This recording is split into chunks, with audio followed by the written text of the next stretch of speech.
बिस्मिल्लाहिर्रहमानिर्रहीम। अस्सलाम वालेकुम। कनाडा में मुकीम ओवरसीज़ पाकिस्तानीज़ के पसंदीदा चैनल प्राइम कनाडा टीवी के साथ मैं हूं इंजीनियर काजी नोमान मुजाहिद और आप देख रहे हैं रिबिल्ड नेशन। नाज़रीन, कोविड का एक सिलसिला चल रहा है पूरी दुनिया में और मईशत हिल के रह गई है, बल्कि मैं अगर कहूँ तो एक दुनिया को एक सिस्टम जो है वो एक जगह रुक गया है, पॉज हो गया है। और कुछ अच्छी न्यूज़ हैं, कुछ अच्छी वाइब्स हैं कि इंशाल्लाह ये जो एक पेंडेमिक है, ये एक जो वबा है, ये इंशाल्लाह कुछ अरसे में शायद उसमें वो इंटेंसिटी उसकी ना रहे जो पिछले एक साल से थी। तो लोग अब तैयारी कर रहे हैं कि वो वापस अपने रूटीन में कैसे आएँ, चाहे वो मुल्की लेवल पे हो, कौमी सतह पे हो, नेशनल लेवल पे कह लें, हम प्रोविंशियल लेवल पे कह लें, या इंडिविजुअल लेवल पे भी लोगों ने अब ये फ़ैसले लेना शुरू कर दिए हैं कि हमारे नेक्स्ट स्टेप्स क्या होंगे। तो इस हवाले से आज हमने अपने प्रोग्राम में मदऊ किया है बिज़नेस एंड एजुकेशन कंसल्टेंट हैं जनाब कपिल कुमार साहब। आपको अपने प्रोग्राम में खुशामदीद कहते हैं। सर बहुत शुक्रिया, आपने इनवाइट किया और मौका दिया मेरे थॉट्स शेयर करने। कपिल कुमार साहब इस हवाले से बहुत ज़्यादा अहमियत रखते हैं कि ये ना सिर्फ एजुकेशन के हवाले से बल्कि बिज़नेस के हवाले से भी कंसल्टेंसी देते हैं, कंपनीज़ को गाइड करते हैं कि how to proceed and how to get success. So बगैर किसी तातुल के हम चलेंगे कि एक कंसल्टेंट की क्या इंपॉर्टेंस है और क्या कंपनीज़ को वाकई कंसल्टेंट्स को हायर करना चाहिए, उनसे रुजू करना चाहिए सक्सेस के लिए। इस हवाले से ज़रा थोड़ी सी इंसाइट्स शेयर करें। कंसल्टेंट की कोई ज़रूरत नहीं है, रिसर्च की बहुत ज़्यादा ज़रूरत होती है। ठीक है। तो हमारे पास होता ये कि बहुत सारी कंपनीज़ में R&D डिपार्टमेंट एग्जिस्ट ही नहीं करता, होता ही नहीं है। रिसर्च पे फोकस्ड नहीं होते, वो ट्रेडिशनल मॉडल चला रहे होते हैं और ट्रेडिशनल बिजनेस प्रैक्टिसेस पे फोकस्ड होते हैं। ठीक है। तो कंसल्टेंट इसलिए चाहिए होता है कि कंसल्टेंट के पास कोई ना कोई किसी डोमेन में रिसर्च एक्सपीरियंस होना चाहिए। ठीक है। अच्छा, कंसल्टेंट ये नहीं होता कि फिट फॉर ऑल होते हैं। कंसल्टेंट्स की स्पेशलिटी होती है डिफरेंट आपके डोमेन्स में। तो वो किसी एक या दो डोमेन्स में अगर आप एक्सपर्ट हैं, अगर आपने रिसर्च बहुत अच्छी की है और आप कोई न्यू आइडियाज़ या न्यू रिसर्च को शेयर कर सकते हैं कंपनी के साथ, तो आप कंसल्टेंट के बतौर एज अ कंसल्टेंट। और कुछ कंसल्टेंट होते हैं जो रिसर्च पे फोकस नहीं होते, प्रैक्टिकल एक्सपीरियंस पे फोकस्ड होते हैं। ठीक है। तो उनके पास किसी एक फील्ड में 20 ईयर्स का, 30 ईयर्स का, 50 ईयर्स का एक्सपीरियंस है, तो इसीलिए वो कंसल्टेंट कहलाते हैं। ठीक है। अदरवाइज एक इस पे जनरल राय भी अगर कभी कभार सुनने में ये भी आती है कि लोग ये कहते हैं कि वो लोग जिनकी अपनी जॉब नहीं हो सकती वो लोग कंसल्टेंट बने हुए होते हैं और वो लोगों को एक ताबनाक मुस्तकबिल का तरीक़ा बता रहे होते हैं, उन्हें बता रहे होते हैं कि आपका मुस्तकबिल जो है वो कामयाब कैसे होगा। ये भी एक परसेप्शन है। बिल्कुल। तो इस हवाले से आपकी क्या राय है? बहुत अच्छा सवाल किया आपने। बिल्कुल, मैंने भी ऐसे बहुत सारे लोगों को देखा है। इवन दो मुझे भी बहुत मरतबा लोगों ने ये क्वेश्चन किया कि क्या बिजनेसेस हैं, क्या इनिशिएटिव्स हैं। तो मैंने आपको अगेन एक अभी पिछले सवाल में जो जवाब दिया था कि एक्सपर्टीज़, आपकी किसी एक एरिया में एक्सपर्टीज़ होती है। ज़रूरी नहीं है कि कंसल्टेंट ख़ुद एक बहुत अच्छा एंटरप्रेन्योर बन सकता है या एक बिज़नेस कर सकता है। इवन तो मैं बिज़नेस कर रहा हूँ, मेरा एक बहुत अच्छा स्टार्टअप है, बहुत साल से ग्रो भी कर रहा है, बट मैं किसी एक फील्ड में स्पेशलाइज्ड हूँ। अच्छा, मैं जब किसी को एडवाइस कर रहा हूँ, let's suppose I am advising someone on HR issues, human resource issues, तो दैट्स नॉट कि लाइक बिजनेस भी मुझे करना है। अल्टीमेटली कंसल्टेंट आपको सिर्फ एडवाइस दे सकता है किसी स्पेसिफिक, किसी स्पेशलाइज एरिया में। क्योंकि मैं HR एक्सपर्ट हूँ, मैं फाइनेंस एक्सपर्ट हूँ, मैं आपको फाइनेंस में एडवाइस दे सकता हूँ कि this is the right process. ठीक है। बट उसको एग्जीक्यूट आपने करना है। ठीक है। इशू ये होता है कि आप जो बिजनेसेस हैं वो टोटली डिपेंड करने लगते हैं कि शायद एग्जीक्यूट भी आपको कंसल्टेंट करके देगा। एग्जीक्यूशन एंड बेस्ट प्रैक्टिसेस में बहुत बड़ा डिफरेंस है। तो एग्जीक्यूशन जो है आपने करनी होती है। ठीक है। और बहुत सारे एंटरप्रेन्योर्स जो हैं मार्केट में तो आ जाते हैं, बट उनको एग्जीक्यूशन करना नहीं आती। आपको पता है 90% बिजनेसेस फेल होने का रीज़न इन्वेस्टमेंट नहीं होती, एग्जीक्यूशन होती है। आप एग्जीक्यूशन नहीं कर पाते राइट आइडिया की, जो आपने सोचा है उसकी मैपिंग नहीं कर पाते। स्ट्रेटजी तो बहुत अच्छी होती है आपके पास, सेम बिजनेस आइडिया नोमान साहब चला रहे हैं तो $1 बिलियन आइडिया बन गया, और सेम आइडिया अगर कोई मोहम्मद अफाक चला रहे हैं तो वो शायद 0 पे आ गया। तो बिजनेस दोनों के पास सेम था, दोनों के पास सेम लोकेशन थी, सेम स्ट्रेटजी थी, सेम आपके पास इन्वेस्टमेंट थी, बट डिफरेंस होता है एग्जीक्यूशन का।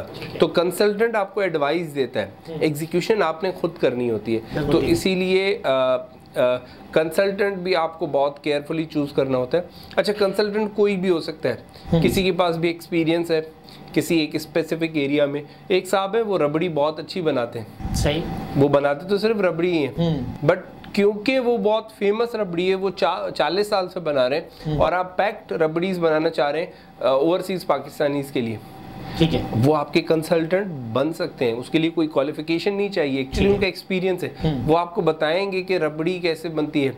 अब उसको फ्रीज करना, उसको टिन पैक करना, वो आपका काम है, ठीक है। तो उसके लिए शायद आपको एक दूसरा कंसल्टेंट हायर करना पड़े। सो दिस इज हाउ ये बिजनेस प्रैक्टिसेस एडवाइजेस का एक पैकेज होता है जो कंसल्टेंट होता है।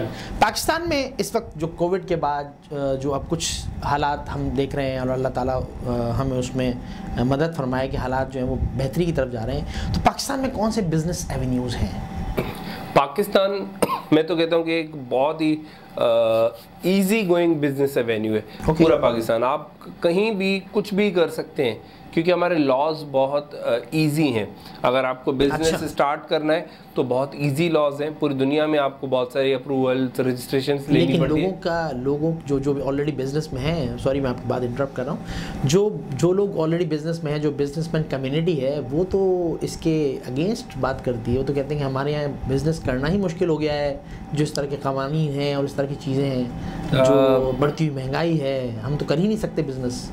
लेकिन जो ट्रेडिशनल बिजनेसेस हैं वो बहुत इजी है। अगर आप टेक्निकल बिजनेसेस की तरफ जाएंगे, वहाँ पर हमारे पास पॉलिसीज का थोड़ा सा इशू है। जो हमारे पास पॉलिसी मेकिंग हो रही है, या जो पॉलिसी मेकिंग एक्सपर्ट्स हैं, शायद वो उन डोमेन्स में आईटी की डोमेन में, लाइक अब तक हमारे पास पाकिस्तान में एक अच्छी आईटी पॉलिसी नहीं है। तो अगर आप एक आईटी कंपनी खोलना चाहते हैं, आपको आईपी लॉज चाहिए, तो शायद पाकिस्तान में एग्जिस्ट नहीं करते। वहाँ थोड़े से चैलेंजेस आते हैं, वो आपको कंसल्टेशन बाहर से लॉज लेके आना पड़ते हैं, उनकी इंटरप्रिटेशन करवानी पड़ती है। आपके पास एक्सपर्ट्स मौजूद हैं पाकिस्तान में, बट वो थोड़े से हैं।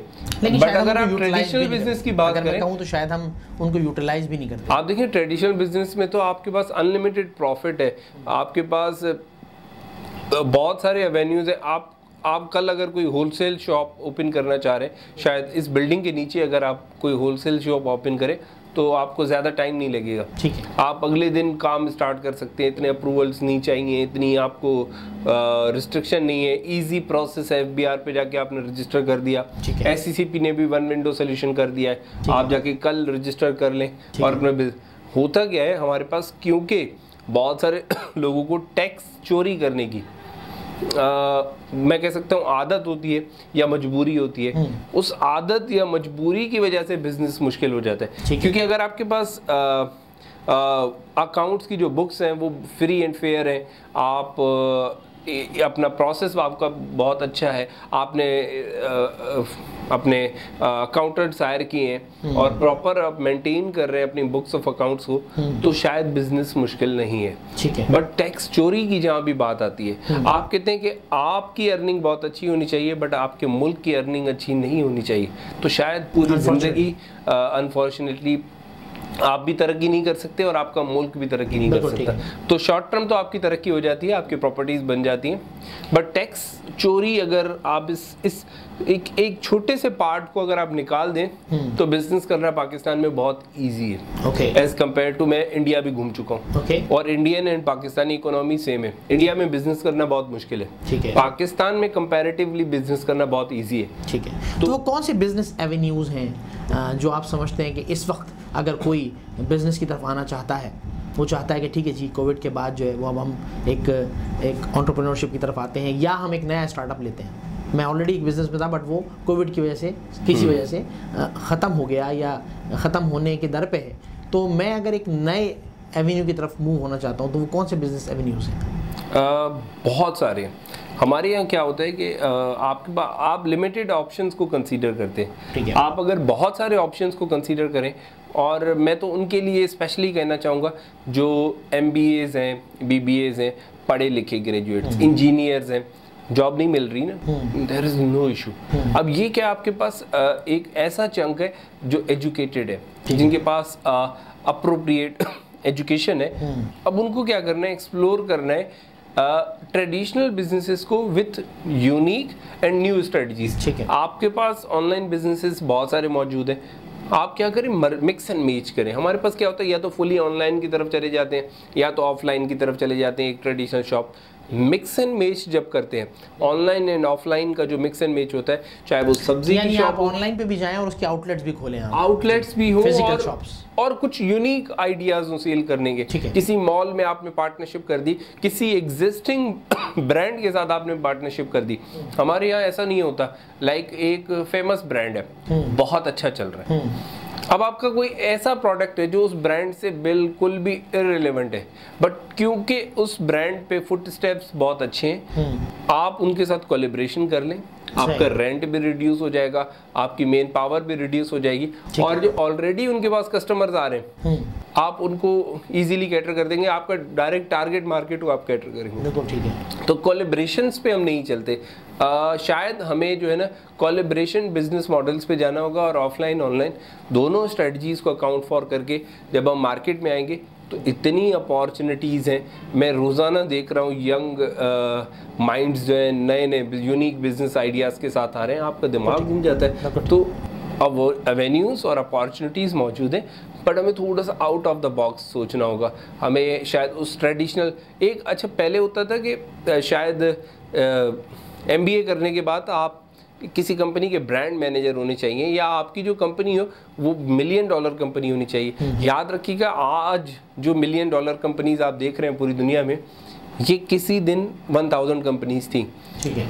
ये किसी दिन 100 रुपीज़ $1 कंपनीज थी, इन 100 रुपये से स्टार्ट किया था। तो आपको भी थोड़ा सा पीछे जाना पड़ेगा, और अगर आपको एक छोटे से ठेले पे बैठना पड़ रहा है और आप एक यूनिक फूड आइटम या कोई एक ऐसी चीज़ सेल कर रहे हैं, तो आपको ग्रो करने में शायद 6 महीने से ज़्यादा नहीं लगेंगे। ठीक है, वेरी नाइस। अच्छा, फाइनेंशियल कंसल्टेंसी के हवाले से मैं जानना चाहूँगा कि जो मैंने प्रोग्राम में शुरू में बिल्कुल कहा कि अब कोविड-19 के बाद, पहले तो आप कंसल्टेंसी आप दे रहे थे, बिजनेस कंसल्टेंसी दे रहे थे, एक नॉर्मल सिस्टम चल रहा था, लेकिन अब दुनिया हिल चुकी है। एक बड़ा अजीब व गरीब एक जो कैफियत है, बड़ी डिफरेंट है, दैट इज़ नॉट नॉर्मल। तो अब जो फाइनेंशियल कंसल्टेंसी है कोविड-19 के बाद, तो उसका वे फॉरवर्ड क्या होगा? उसमें कुछ ख़ास ऐसी टिप्स जो कि आप हमारे बिजनेसमैन तबके को देना चाहें? मेरी बस यही सजेशन है कि थोड़ा सा ना आपको अपने कंफर्ट जोन से बाहर आना होगा। चैलेंजेस आए, देखिए बिजनेस करने के लिए कंफर्ट जोन से बाहर आना पड़ता है। जो बिजनेसमैन है वो ऑलरेडी कंफर्ट जोन से बाहर है। आपको शायद इन्वेस्टमेंट्स को संभालने के लिए भी कंफर्ट जोन से बाहर आना पड़ेगा। फ्रॉड्स बहुत ज़्यादा हो रहे हैं कोविड-19 के बाद, क्योंकि लोग बहुत क्राइसिस में। ठीक है। जहाँ भी क्राइसिस होता है वहाँ फ्रॉड्स के लिए एक एवेन्यू होता है। तो अब क्राइसिस सिचुएशन है, क्योंकि इन्फ्लेशन इंक्रीज हो चुकी है। ठीक है। तो जो भी करें इन्वेस्टमेंट केयरफुली करें, उसको शायद 3 to 5 टाइम्स एवेल्युएट करें, डिफरेंट सिनेरियो से उसको एवेल्युएट करें, उसकी कंफर्मेशन करें, वेरिफिकेशन करें। प्रॉपर्टीज़ का बिजनेस आज भी आपके अगर प्रॉपर्टीज़ में इन्वेस्टमेंट करते हैं, पाकिस्तान में बहुत सारी अच्छी हाउसिंग सोसाइटीज़ या वेन्यूज़ बन रहे हैं, बट अगेन उनकी वेरिफिकेशन, उनकी प्रॉपर बहुत सारे ओवरसीज़ पाकिस्तानीज़ हैं जो हमारे यहाँ ऐसी हाउसिंग स्कीम्स में इन्वेस्टमेंट करते हैं जो वेरीफाइड नहीं होती, जो अप्रूव्ड नहीं होती। वो बाद में उनको, क्योंकि वो दूर है हमसे, ठीक है, उनको आना पाकिस्तान में वेरिफिकेशन करना बहुत मुश्किल होता है। तो अब ऐसे प्लेटफॉर्म्स की भी ज़रूरत है जो शायद उन प्रॉपर्टीज़ को वेरीफाई करे। ये एक नया बिजनेस आइडिया है। बिल्कुल ठीक। तो आपके पास तो इतने बिजनेस आइडियाज़ हैं पाकिस्तान में, आप उन पे काम कर सकते हैं। तो मैं कह रहा था कि वेन्यूज़ की अगर बात करें तो हमारे यहाँ मैन्युफैक्चरिंग, ये एक ऐसा एरिया है जहाँ हम इवन दो हम बहुत अच्छे मैन्युफैक्चरर हैं, शायद दुनिया में हम नंबर 1 पे आते हैं बहुत सारी चीज़ों की मैन्युफैक्चरिंग में, डेनिम में और इन चीज़ों में, बट स्टिल जो हमारी लोकल नीड्स हैं वो प्रोडक्ट्स पाकिस्तान में मैन्युफैक्चर नहीं हो रहे, वो स्टिल हम इंपोर्ट कर रहे हैं, जिसकी वजह से हमारा करंट अकाउंट डेफिसिट भी है, क्योंकि हम इंपोर्ट इतनी ज़्यादा कर रहे हैं। अगर मैं इसी रूम की बात करूं तो आपने और मैंने 4 इंपोर्टेड चीज़ें यूज़ की हुई हैं। अगर वो चीज़ें पाकिस्तान में बन जाएं, 4 से ज़्यादा, बल्कि मैं जो इतनी चीज़ें देख रहा हूँ इस रूम में, कितनी चीज़ें हमने इंपोर्ट की हैं। क्या अगर हम ये सारी चीज़ें अगर पाकिस्तान में मैन्युफैक्चर करना शुरू हो जाए, इनकी डिमांड तो है, बिल्कुल हमारी कौम के मुल्क की डिमांड तो एग्जिस्ट करती है। ये आपके पास पेन भी चाइना से आया है, आपकी मैंने और आपने जो वॉच पहनी है शायद वो भी चाइना से आई है। अगर हम ये सारी चीज़ें, और कुछ भी नहीं, कुछ नया नहीं, जो हम कॉमनली यूज़ कर रहे हैं चीज़ें, वो अगर हम पाकिस्तान में मैन्युफैक्चर करना शुरू हो जाए, आप नए आइडियाज़ की तरफ क्यों जा रहे हैं? ये बॉडी स्प्रे है, ये हम यहाँ मैन्युफैक्चर करें। इस हवाले से जब मेरी कुछ बिजनेसमैन तबके से बात हुई, तो क्योंकि हमारे साथ इस तरह के मेहमान आते रहते हैं और बहुत मुलाकात होती रहती है, तो वो ये कहते हैं कि हम जब एक चीज़ को बनाते हैं तो यहाँ के जो टैक्स और यहाँ के जो और दूसरे सिस्टम्स हैं उनसे मेल मिला के उसकी जो एक कॉस्ट होती है, खाली कॉस्ट, यानी अभी उस पर हमने अपना बेनिफिट या प्रॉफिट ऐड नहीं किया, उसकी खाली कॉस्ट इतनी बन जाती है कि वो चीज़ जो चाइना से यहाँ आकर जितने की मिल रही है वो उससे ज़्यादा कॉस्टली हो जाती है। तो या तो गवर्नमेंट को जो है वो टैक्सेस में हमें कुछ जो है वो सहूलत देनी होगी या कुछ करना होगा। ये उनका एक बहुत अहम उनका मैं कहूँगा उनकी एक शिकायत है। अब इस हवाले से आप क्या कहेंगे? आपने बिल्कुल वैलिड पॉइंट रेज किया। पहले हम बात कर रहे थे अपॉर्चुनिटीज़ क्या है और क्या कर सकते हैं। अब आपने कहा ये हम कर कैसे कर सकते हैं ये सारी चीज़ें, तो वो एक मिसाल है ना कि ताली एक हाथ से नहीं बजती, तो गवर्नमेंट को भी कुछ इनिशिएटिव्स लेने होंगे। हम जहाँ कहते हैं ईज ऑफ डूइंग बिजनेस की जो हम बात करते हैं, बार बार नारा लगाते हैं। कल भी मैं अपने प्राइम मिनिस्टर साहब को सुन रहा था, तो 1-2 न्यू हाउसिंग सोसाइटीज़ जो लाहौर में लॉन्च की उन्होंने, तो उन्होंने कहा जी ये जो रावी हाउसिंग सोसाइटी है इससे हमें 5000 अरब या ऐसा कुछ, मुझे याद नहीं है फिगर, कुछ ऐसी थी फिगर, तो इतने रेवेन्यू जनरेट होंगे और ओवरसीज पाकिस्तानीज भी इन्वेस्ट करेंगे। तो अब बात ये है कि ये जो सोसाइटी लॉन्च होगी, कितना इजी होगा प्रोसेस ओवरसीज के लिए इसमें इन्वेस्टमेंट करना। तो प्रोसेस को इजी करना, देखिए स्ट्रेटजी बहुत अच्छी है, इनिशिएटिव बहुत अच्छा है। इसी तरह जब हम बात करते हैं कि मैन्युफैक्चरिंग को कैसे प्रमोट करना है, तो शायद जो गवर्नमेंट ऑफिशियल्स मुझे सुन रहे हैं, आपको इंडस्ट्रियल जोन्स बनाने होंगे। इवन दो एग्जिस्ट करते हैं हमारे पास बहुत सारे जोन, बट वो बुक्स में एग्जिस्ट करते हैं। हमने जो सीपैक के लिए 9 नए इकोनॉमिक जोन्स की बात की थी, कहाँ है वो? हम 5 साल से सुन रहे हैं, बल्कि 3 साल से तो हम भरपूर तरीके से सुन रहे हैं इस हुकूमत में, वो कहाँ है? उनको मंजर आम पे लाना होगा। आप जिन पॉइंट्स को हाईलाइट कर रहे हैं, यकीनन चूँकि हमारा प्रोग्राम जो है वो नाजरीन देखते हैं और यकीनन हमारी आवाज़ जो है वो कम बाला तक भी जाएगी। पाकिस्तान अपने करंट डेफिसिट को कैसे कम कर सकता है, और क्या वाकई IMF के बगैर ऐसा करना मुमकिन है? ऐसा मुश्किल नहीं है और नामुमकिन भी नहीं है। सिर्फ हमें करना ये होगा कलेक्टिवली एक कॉम बन के इस पे काम करना होगा। कॉम बन के काम करने का मतलब ये है कि हमें अपने जो मुल्क की चीज़ें अभी हम बात कर रहे थे उनको प्रमोट करना होगा। जो लोकल मैन्युफैक्चरिंग हो रही है, देखिए हम जब मार्केट में जा रहे हैं, हमें हमारे मैन्युफैक्चरर्स को भी इसमें सोचना होगा कि अपने प्रोडक्ट के जो ग्रेड्स हैं वो अप करने होंगे।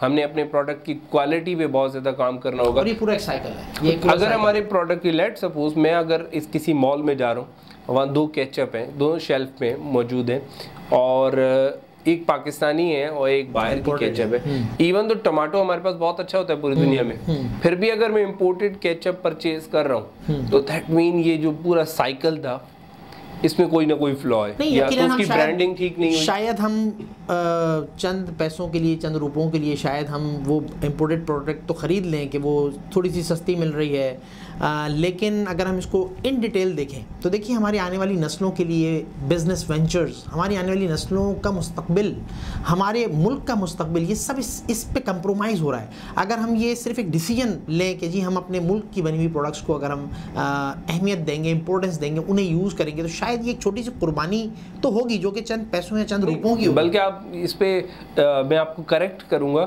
कि हमारे लोकल प्रोडक्ट्स बहुत सारे सस्ते हैं as compared to imported product. बिल्कुल ठीक है, एग्री बहुत सस्ते हैं। लेकिन जैसे चाइना की बात हुई कि जब यहाँ पे मैं प्रोडक्ट्स को स्पेसिफिकली मैं नहीं कहूँगा, मैं ओवरऑल अगर इन जनरल बात करूँ तो आपके पास चाइना की बहुत सारी प्रोडक्ट्स हैं जो कि यहाँ पर यूज़ हो रही, सिर्फ चाइना की ही नहीं, और भी हम बहुत सारी चीज़ें इंपोर्ट करते हैं। यानी इंपोर्ट इतनी ज़्यादा हो गई है कि उसकी वजह से ये डेफिसिट का प्रॉब्लम खड़ा हुआ है ना, क्योंकि एक्सपोर्ट है ही नहीं। दूसरी बात ये कि हम चीज़ें इस्तेमाल करने वाले बने हुए हैं, जबकि बहैसियत कौम हमको दूसरी कौमों से एक सबक लेते हुए हमें एक ऐसी कौम बनना है कि हम लोग चीज़ें एक्सपोर्ट कर रहे हो।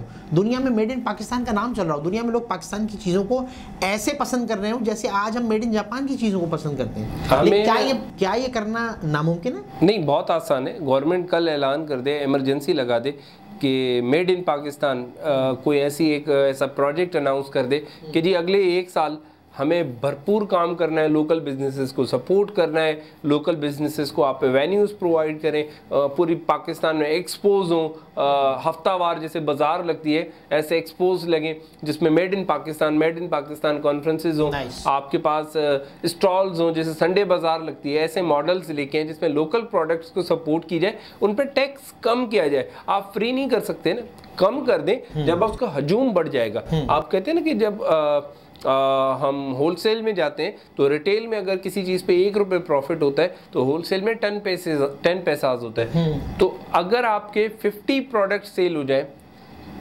10 पैसाज पे, तो क्वांटिटी पे आपको ज्यादा हमें ना गवर्नमेंट को, हमारे पास कराची में ही, पाकिस्तान में हमारे बहुत सारी मिसालें ऐसी मौजूद है कि पूरी एक स्पेसिफिक कम्युनिटी जो है वो इस मॉडल पे काम करते हुए क्वांटिटी पे अर्न कर रही है और they have well done already। so वो हमारे लिए एक समझने एक एग्जांपल भी है हमारे लिए लोकल मैन्युफैक्चरिंग को। और दूसरा हमारे पास एक मैन्युफैक्चरिंग में इशू ये आता है कि हमारे पास स्किल्ड रिसोर्सेज नहीं है, तो उस पर गवर्नमेंट को भी काम करना होगा कि हमारे जो यंग बच्चे हैं उनको वो स्किल सिखाने। एक्चुअली बीए को डिग्री को ख़त्म कर दें, ठीक है, आप उसकी जगह कोई एक बीए इन मैन्युफैक्चरिंग लेके आए। कितने लोग बीए इन मैन्युफैक्चरिंग कर रहे हैं पाकिस्तान में, कितने लोग बैचलर्स इन कोई भी किसी चीज़ की असेंबलिंग में कर रहे हैं, प्लांट में नहीं कर रहे। हमारे पास जो टेक्निकल इंस्टीट्यूट्स हैं वो तबाह हो गई हैं, उनके बोर्ड्स ही एग्जिस्ट नहीं करते अब। तो वो टेक्निकल इंस्टीट्यूट्स को दोबारा बहाल करना होगा। ये जो आपकी कॉमन डिग्रीज हैं, एमए बीए, जिनका कोई लेना देना नहीं है, मतलब अगर मुझे कोई आगे कहता है कि जी मैं बीकॉम भी हूँ तो मैं उसको वर्थ नहीं देता। बिल्कुल ठीक है, आप बीबीए की वैल्यू नहीं रही। बिल्कुल ठीक। तो ऐसी डिग्रीज लेके आए एचईसी को, इस पे बहुत, क्योंकि मैं कह रहा हूँ कि ये किसी एक इंडिविजुअल का काम नहीं है, हमें as a nation, as a government overall सारे सेगमेंट्स को, मतलब फॉरेन से कल ऐलान कर दें कि जितनी भी फजूल डिग्रीज हैं, मैं क्योंकि एक एजुकेशनिस्ट हूँ, मैं समझता हूँ इनकी कोई इंपॉर्टेंस नहीं है। आप 4 साल पढ़ने के बाद अगर आपको 15,000 की जॉब नहीं मिलती तो ऐसी डिग्री करने का क्या फ़ायदा था, क्योंकि उसके लिए आपने अपने 5 साल बर्बाद कर दिए, 4 साल बर्बाद कर दिए। डिग्रीज ऐसी इंट्रोड्यूस करें, फिर होगा कि आपके पास स्किल रिसोर्सेज होंगे किसी भी चीज़ को मैन्युफैक्चर करने के लिए, प्रमोट करने के लिए। MBA इन ब्रांडिंग करवा दें, MBA इन ऐसी चीज़ें करवा दें जिनका प्रैक्टिकल यूज़ है। बिल्कुल ठीक है, बहुत अच्छा आपने सजेशंस दिए हैं। लास्ट क्वेश्चन मेरा ये है कि पाकिस्तान की जो मुआशी पॉलिसी है उसमें आप क्या समझते हैं कि उसमें ऐसी क्या चीज़ें लैक करती हैं कि जिसके से ओवरसीज़ पाकिस्तानी, चूँकि वो हमारा प्रोग्राम देख रहे हैं, वो इन्वेस्टर हैं, इन्वेस्टमेंट करना चाहते हैं, लेकिन वो पॉलिसीज़ के कुछ ऐसी चीज़ों की वजह से शायद उतनी उनको अट्रैक्शन नहीं मिलती। तो आप क्या सजेशन देंगे, वो क्या चेंजेस जो गवर्नमेंट को करनी चाहिए कि ओवरसीज़ पाकिस्तानीज़ को पाकिस्तान में लाया जा सके फॉर द इन्वेस्टमेंट? देखिए, रिसेंटली 3-4 ऐसे इनिशिएटिव्स हुए जो सक्सेसफुल भी हुए और अच्छे थे, जिसमें रोशन डिजिटल अकाउंट था। ईजिली अब वो अपने पैसे एक पाकिस्तानी अकाउंट में होल्ड कर सकते हैं, तो वो इवेंचुअली वो पैसा पाकिस्तान में आ रहा है। ठीक है, जितने भी अकाउंट्स ओपन हुए, अकाउंट ओपनिंग प्रोसेस बहुत इजी है। तो इस तरह का सिर्फ एक रोशन डिजिटल अकाउंट नहीं, ऐसे बहुत सारे और हमें वेन्यूज। अच्छा, थोड़ा सा हमें टैक्सेस पे काम करना होगा कि ओवरसीज पाकिस्तानीज को हम टैक्स में कोई ऐसा एग्जेम्पशन दें। मैं नहीं कह रहा कि उनको फ्री कर दें, बट क्योंकि वो डबल टैक्सेशन कर रहे हैं, वो वहाँ भी टैक्स दे रहे हैं, फिर आगे यहाँ भी टैक्स देंगे, तो उस पर थोड़ी सी होनी चाहिए। क्योंकि जिन कंट्रीज से हमारे पास इन्वेस्टमेंट आ रही है वहाँ उनका टैक्स सिस्टम बहुत अच्छा है। अब मेरी एक ही इनकम है $100 की, मैं उस पर वंस टैक्स दे रहा हूँ न्यूयॉर्क सिटी में, फिर मैं उस पर दूसरा टैक्स दे रहा हूँ। हमारे ट्रांसफ़र के जो चार्जेस हैं वो बहुत ज़्यादा होते हैं, उस पर थोड़ा सा काम करना चाहिए। और दूसरा, गवर्नमेंट एक ऐसी इंस्टीट्यूशन बनाए जहाँ सिक्योरिटी पे ज़्यादा फोकस हो कि ओवरसीज़ पाकिस्तानी जब इन्वेस्टमेंट कर रहा है तो एक आज क्योंकि हम आईटी के दौर में, तो डिजिटल स्क्रीन पे उसको नज़र आना चाहिए कि मेरा पैसा कहाँ जा रहा है, कैसे जा रहा है, महफूज है नहीं है। तो गवर्नमेंट को ऐसी कुछ इंस्टीट्यूशन, कुछ कमीशंस, जैसे BSE स्टेट बैंक का एक इदारा है, तो इस तरह के कुछ और इदारे बनाने होंगे जो शायद उसको सिक्योरिटी दें पैसे को, और आपके पास सिंगल क्लिक पे वेन्यूज इन्वेस्टमेंट के ऐसे पोर्टल्स होने चाहिए। तो आईटी से आप बहुत कुछ कर सकते हैं। ठीक है, टेक्नोलॉजीज ऐसी लेके आए हम पाकिस्तान में, प्रमोट करें ऐसे इंटरनेशनल पोर्टल्स को, ऐसी इंटरनेशनल आईटी कंपनीज को जो पाकिस्तान में आए इन्वेस्टमेंट करें। स्टिल आपको पता है कि हम आईटी एक्सपोर्ट के लिए हमें डिफरेंट एवेन्यूज़ यूज़ करने पड़ते हैं, जबकि पाकिस्तान में ह्यूज मार्केट है। हम डायरेक्टली क्यों नहीं कर सकते? हमें क्यों दुबई से, ऐसी बहुत सारी कंट्रीज से बैठ के काम करना पड़ता है, सिंगापुर से काम करना पड़ता है, मलेशिया से काम करना पड़ता है? ये काम सारा पाकिस्तान से क्यों नहीं हो सकता? तो उनके साथ मिले, उनके लिए पॉलिसीज़ लेके ऐसी फिजिबिलिटी बनानी होगी।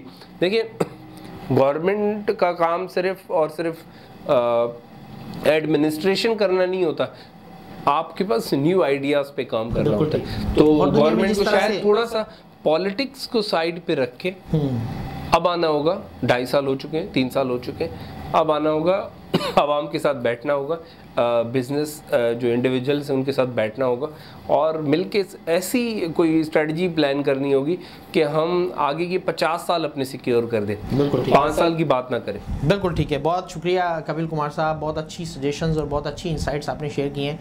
नाज़रीन, जो इस प्रोग्राम में से एक बहुत ख़ास बात मैं पिक करूँगा, वैसे तो बहुत सारे आइडियाज़ और बहुत सारी चीज़ें शेयर हुई हैं, लेकिन बहैसियत कौम हमको यूनाइट होना होगा, अपने मुल्क पाकिस्तान को हमें प्रेफरेंस देनी होगी, हमें अपनी प्रोडक्ट्स को एम्पावर करना होगा। वो एम्पावर कैसे होंगी? वो हम एज अ यूज़र अगर हम उसको यूज़ करते हैं तो हमें अपनी प्रोडक्ट्स को तरजीह देनी होगी, और अगर हम एज अ मैन्युफैक्चरर या एज अ बिजनेसमैन हम कोई प्रोडक्ट बना रहे हैं तो हमें उसके स्टैंडर्ड्स को वहाँ लेके जाना होगा कि जब आप ये कहते हैं कि जी फ़लाँ मुल्क ने चूँकि ऐसा काम किया है लिहाजा उसकी यहाँ पर उसका बॉयकॉट कर दिया जाए उसकी प्रोडक्ट्स का, या क्या हमारे पास उसका अल्टरनेट मौजूद है?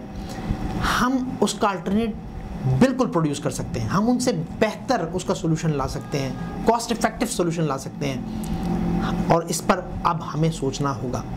काजी नोमान मुजाहिद को इजाज़त दीजिए, अल्लाह हाफ़िज़।